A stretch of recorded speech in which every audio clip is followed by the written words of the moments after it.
नमस्कार, सूर्य समाचार देख रहे हैं आप और मैं हूं आपके साथ पुनीता सिंह। बुलेटिन की शुरुआत बड़ी खबर के साथ कर लेते हैं। प्रधानमंत्री नरेंद्र मोदी 91 एफएम ट्रांसमिशन स्टेशनों की सौगात देंगे। हरियाणा के 2 जिलों को भी सौगात मिलने जा रही है, जिसमें भिवानी और जींद के लोगों को भी सौगात मिलेगी। प्रधानमंत्री नरेंद्र मोदी वीडियो कॉन्फ्रेंस के जरिए उद्घाटन करेंगे। एफएम सर्विस का एक्सपांशन ऑल इंडिया एफएम बनने की दिशा में एक बड़ा और महत्वपूर्ण कदम है।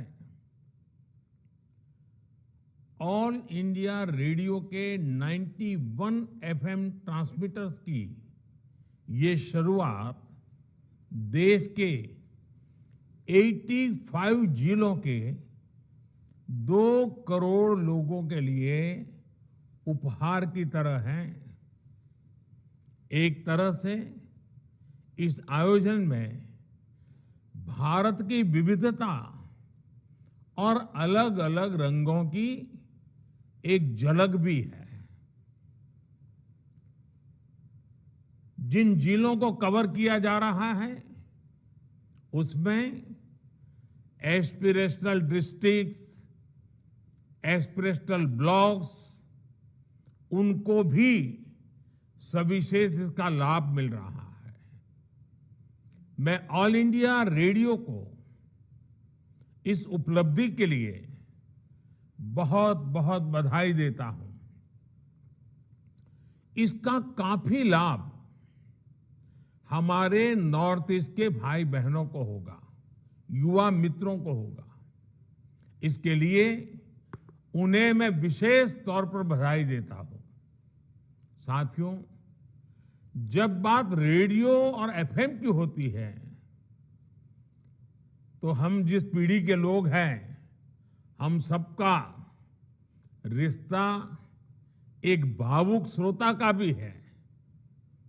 और मेरे लिए तो ये भी खुशी है कि मेरा रिश्ता एक होस्ट का भी बन गया है। अभी कुछ दिन बाद ही मैं रेडियो पर मन की बात का 100वां एपिसोड करने जा रहा हूं। मन की बात का ये अनुभव देशवासियों से इस तरह का भावनात्मक जुड़ाव केवल रेडियो से ही संभव था।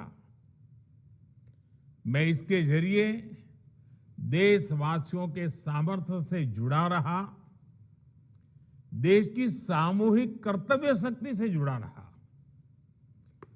स्वच्छ भारत अभियान हो, बेटी बचाओ बेटी पढ़ाओ हो, या हर घर तिरंगा अभियान हो, मन की बात ने इन अभियानों को जन आंदोलन बना दिया।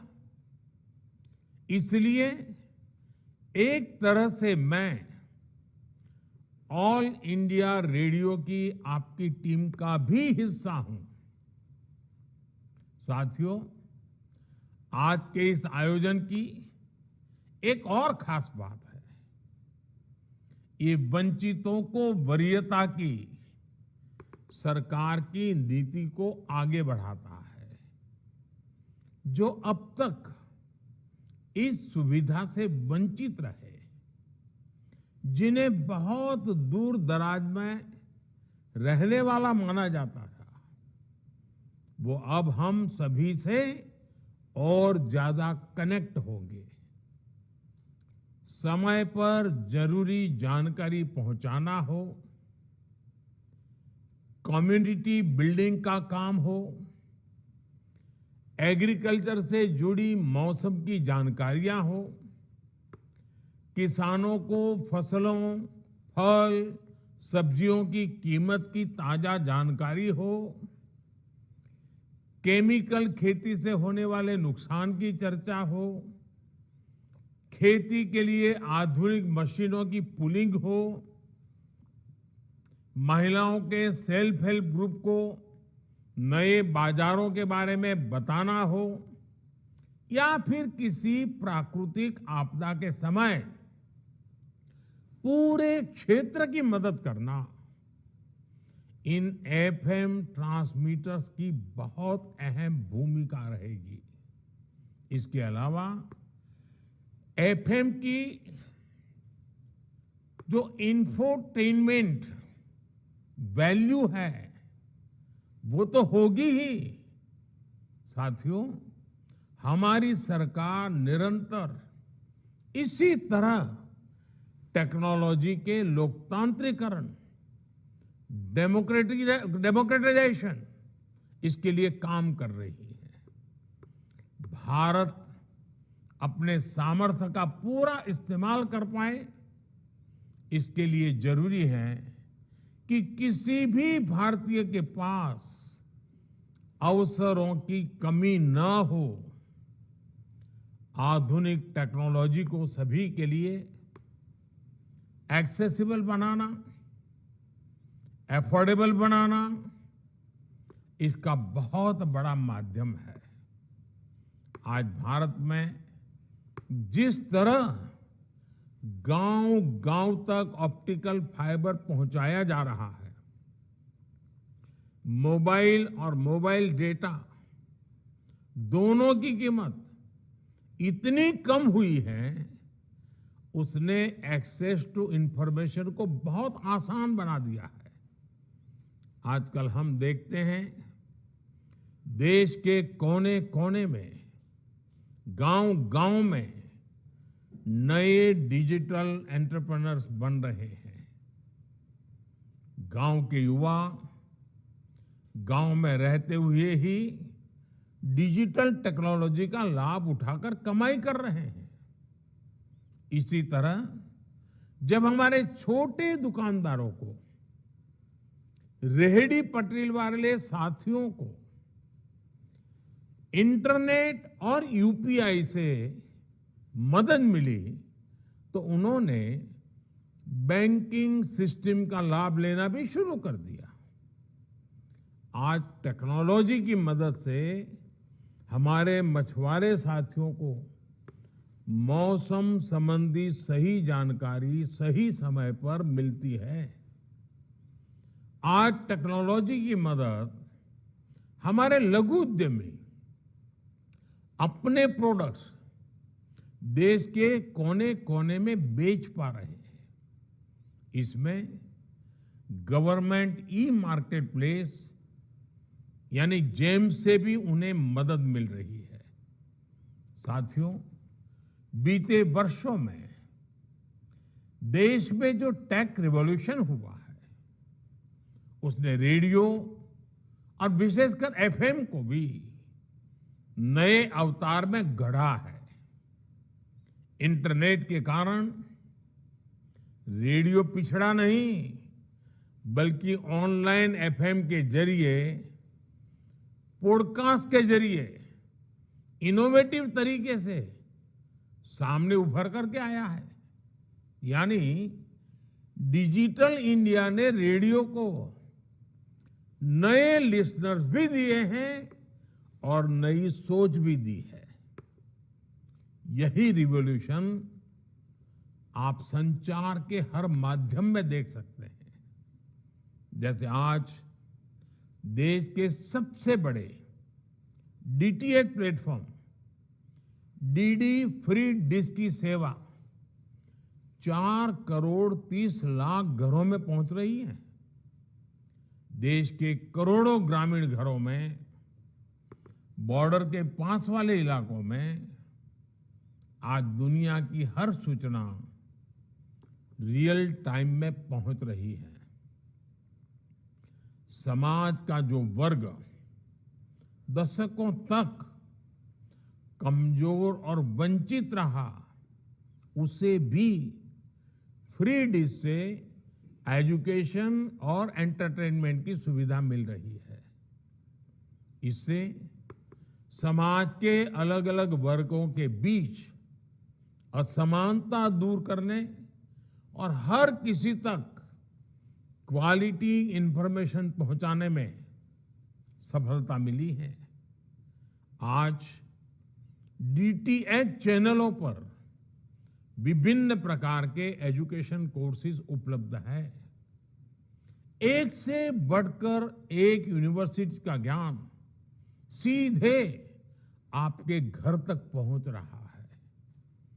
कोरोना काल में इसने देश के करोड़ों विद्यार्थियों की बहुत मदद की है। डीटीएच हो या फिर एफएम रेडियो, इनकी ये ताकत हमें फ्यूचर इंडिया में झोंकने के लिए एक विंडो देती है। हमें इसी भविष्य के लिए खुद को तैयार करना है। साथियों, एफएम ट्रांसमीटर से बन रही इस कनेक्टिविटी का एक और आयाम है। देश की सभी भाषाओं और विशेष रूप से 27 बोलियों वाले इलाकों में इन एफएम ट्रांसमीटर्स से ब्रॉडकास्ट होगा। यानी ये कनेक्टिविटी सिर्फ कम्युनिकेशन के साधन को ही आपस में नहीं जोड़ती, बल्कि लोगों को भी जोड़ती है। ये हमारी सरकार के काम करने के तरीके की एक पहचान है। अक्सर जब हम कनेक्टिविटी की बात करते हैं तो हमारे सामने रोड, रेल, एयरपोर्ट की तस्वीर उभरती है। लेकिन हमारी सरकार ने फिजिकल कनेक्टिविटी के अलावा सोशल कनेक्टिविटी को बढ़ाने पर भी उतना ही जोर दिया है। हमारी सरकार कल्चरल कनेक्टिविटी और इंटेलेक्चुअल कनेक्टिविटी को भी लगातार मजबूत कर रही है। जैसे पिछले 9 वर्षों में हमने पद्म अवार्ड, साहित्य और कला अवार्ड के द्वारा देश के अलग अलग हिस्सों के रियल हीरोज को सामने सम्मानित किया है। पहले की तरह पद्म सम्मान सिफारिश के आधार पर नहीं, बल्कि देश और समाज की सेवा के आधार पर दिया जाता है। आज जो पद्म सम्मान पाने वाले साथी हमारे साथ जुड़े हैं, वो इसे भली भांति जानते हैं। देश के अलग अलग हिस्सों में तीर्थ स्थलों, धार्मिक स्थानों का कायाकल्प होने के बाद एक राज्य का व्यक्ति दूसरे राज्य में जा रहा है। पर्यटन स्थलों पर लोगों की बढ़ती संख्या देश में कल्चरल कनेक्टिविटी बढ़ाने का प्रमाण है। आदिवासी स्वतंत्रता सेनानियों से जुड़ा संग्रहालय हो, बाबा साहब आम्बेडकर के पंच तीर्थ का पुनर्निर्माण हो, पीएम म्यूजियम हो या फिर नेशनल वॉर मेमोरियल, ऐसी पहलों ने देश में इंटेलेक्चुअल और इमोशनल कनेक्टिविटी को नया आयाम दिया है। साथियों, कनेक्टिविटी चाहे किसी भी स्वरूप में क्यों न हो, उसका उद्देश्य होता है देश को जोड़ना। 140 करोड़ देशवासियों को जोड़ना। ऑल इंडिया रेडियो जैसे सभी कम्युनिकेशन चैनल्स के लिए भी यही विजन होना चाहिए, यही मिशन होना चाहिए। मुझे विश्वास है आप इस विजन को लेकर इसी तरह आगे बढ़ते रहेंगे। आपका ये विस्तार संवाद के जरिए देश को नई ताकत देता रहेगा। एक बार फिर आकाशवाणी को, देश के दूर दराज के क्षेत्र के मेरे प्यारे भाइयों बहनों को मैं बहुत बहुत शुभकामनाएं देता हूं, बहुत बधाई देता हूं। धन्यवाद।